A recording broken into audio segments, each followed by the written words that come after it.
Getting a divorce can be costly due to several factors. To help you get a much better idea of how much a divorce costs, we've put together this video. Let's get into it.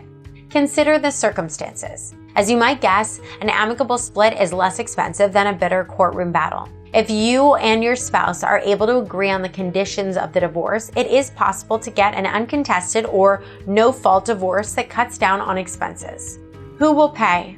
It's best to think about who will pay for these services before anything else. Lawyer fees are something you should never skimp on, though. Hiring the right attorney can mean the difference between whether or not the divorce ends fairly. Your attorney may also find alternatives that are less expensive. For example, they may suggest divorce mediation to resolve your issues.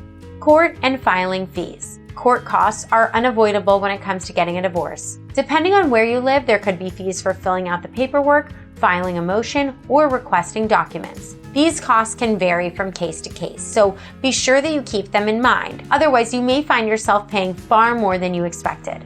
Dividing assets. When you get divorced, you and your spouse will have to divide all of the assets accumulated during the marriage. This could include real estate, cars, furniture, investments, and other items. It's important to carefully consider the costs associated with dividing up these possessions before you proceed. Unfortunately, this is where divorces can become complicated. You may have to provide proof of ownership if the other party claims that you do not own a particular possession.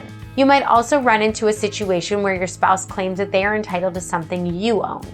Alimony payments. Alimony is another expense that could be associated with divorce. Alimony, which is also known as spousal support or maintenance, is money paid from one spouse to the other after the divorce is finalized. The amount and duration of these payments will depend on a variety of factors and should be discussed before making any decisions.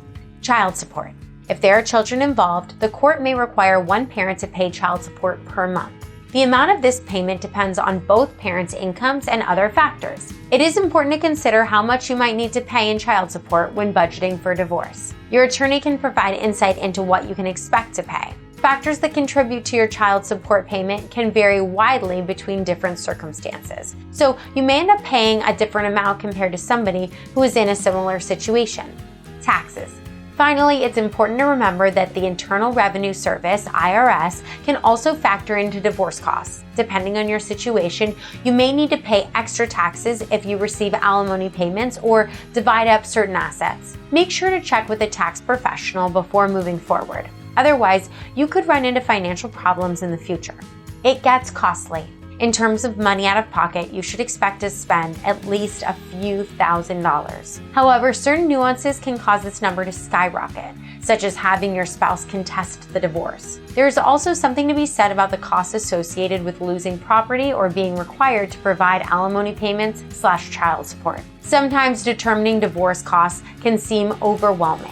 The guidelines shared in this video will help ensure that you avoid problems you may have otherwise dealt with. Looking for more information about what we can do? Reach out to us today to see how we can help.